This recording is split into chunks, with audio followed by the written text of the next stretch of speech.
My fiancée demanded I give her half of my business profits, so I walked away and cut her off. I, 34M, run a small tech consulting business I started from scratch. It took countless late nights, personal sacrifices, and a leap of faith in my own abilities to get it off the ground. Over the years, I finally made it stable and moderately profitable. I never boasted about my earnings. I just quietly reinvested to keep the company growing. Then I met my fiancée at a networking event, of all places. She was vibrant, confident, and seemingly intrigued by my entrepreneurial hustle. I figured we connected on a deeper level than money.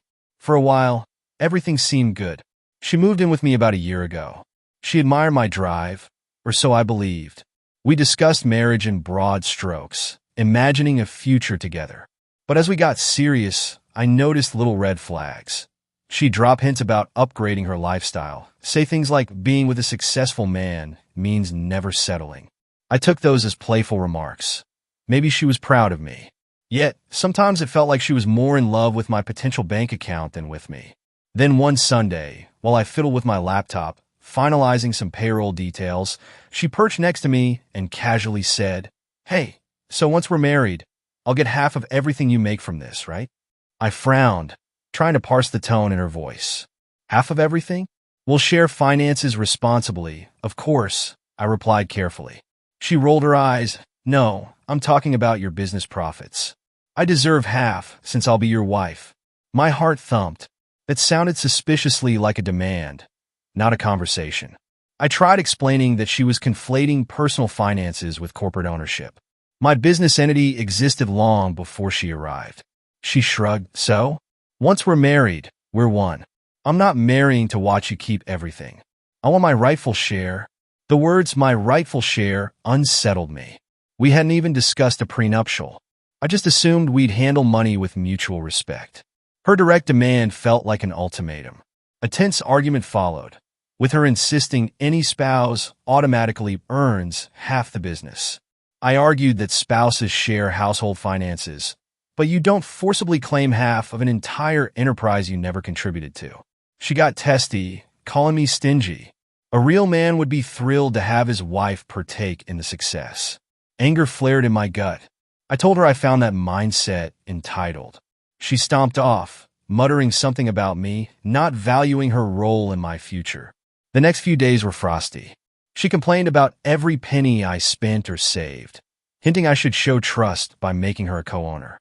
My father shook his head when I told him, warning me to be careful. But I still hoped we could compromise. Maybe she just misunderstood. Yet, she doubled down. She wanted half. Period. My frustration built, but I tried calmly to see her viewpoint, giving her time to realize this wasn't normal. Instead, she clung to her stance, as though half my business profits were a guaranteed marital perk. I realized this wasn't about love or partnership. It was a cold demand. That's when I knew something was deeply wrong. The tension worsened. One evening, I returned from a client meeting to find her rummaging through my office drawers. Startled, I asked, "What are you doing?" She snapped back, "I'm checking your files. If we're engaged, I have a right to know everything about your finances." Shocked, I told her that's private corporate data. She scoffed, slamming the drawer shut. "You're so secretive. If I'm your future wife, I should have open access. Why are you hiding anything?" I realized then she wasn't just after some sense of security. She seemed determined to rummage for leverage. Furious, I asked her to leave my office. She stormed out, shouting, "Fine, but don't blame me for not trusting you." My father, hearing the commotion, later reminded me, a partner respects boundaries. What she's doing is invasive. Deep down, I felt betrayed. We had another blowout argument that night. She threatened, "If you won't share your business with me, maybe I'll reconsider this engagement." It cut me but also cleared the haze. This wasn't a misunderstanding. She was using marriage as a ticket to half my profits. My father's words echoed. "She sees you as a meal ticket." I felt sick acknowledging it, but it rang true. Soon, she started giving me the silent treatment unless talk revolved around money or wedding details. She demanded an extravagant wedding. Fancy venue, designer gown, top-of-the-line catering. The costs soared. She insisted, "Your business can cover it." I pointed out we'd only planned a modest ceremony. She rolled her eyes. I deserve something big. Don't act cheap. My frustration soared. She was wielding fiancé status like a golden pass to my bank account. Around this time, she had a private chat with my father, apparently trying to guilt him into pressuring me. He politely refused, calling me afterwards. She basically told me you were hoarding your profits. I told her it's your company, your choice. She was furious he didn't side with her. That led to more tension at home. Why is your father meddling? She hissed. He's not meddling. I retorted. You approached him. One day, I caught her on a phone call, presumably complaining to a friend. She said, yeah, once I'm in, half that business is mine. If he tries to push me out, I'll ruin him legally. My chest felt tight, hearing her plan to blackmail me with the threat of legal entanglements if we married. She repeated how a wife automatically gets half, ignoring that we weren't even married yet. The conversation ended with a dismissive laugh about me being too naive. My father's warnings flashed in my mind. I realized I had to decide whether to continue this sham engagement or walk away. The heartbreak was real. I once loved her, believed in a future together. But now I saw an entitled manipulator. The final straw came after I confronted her. Why are you telling people you'll ruin me legally? She shrugged. Just jokes. Calm down. I said I'd had enough. She smirked. Good luck finding someone else who puts up with your stinginess. That night, I decided I'd call off the engagement. My father wholeheartedly agreed.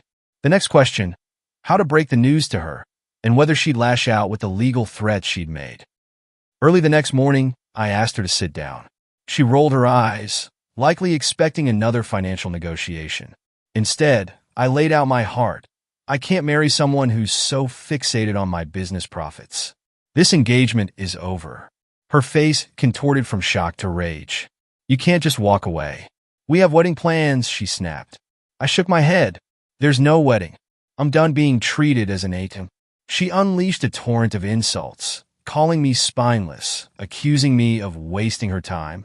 My father, hearing the raised voices, quietly hovered in the kitchen, ready to step in if needed. She flung statements like, you'll never find anyone as good as me, or you're too cheap to handle a real woman. I listened stoically, refusing to be baited. Finally, I calmly asked her to gather her things and leave my house. She gaped. Your house? We share it now. I retorted. The lease is in my name, paid by my business earnings you had zero part in. So yes, my house. Anger radiated off her as she stomped to the bedroom, throwing clothes into a suitcase. She threatened, if you do this, I'll make sure people know how stingy you are. I'll ruin your reputation. My father stepped forward, voice firm. You do what you must, but you're done taking advantage of my son. She glared at him, but he stared back, unyielding. She cursed under her breath, dragging her suitcase out the door.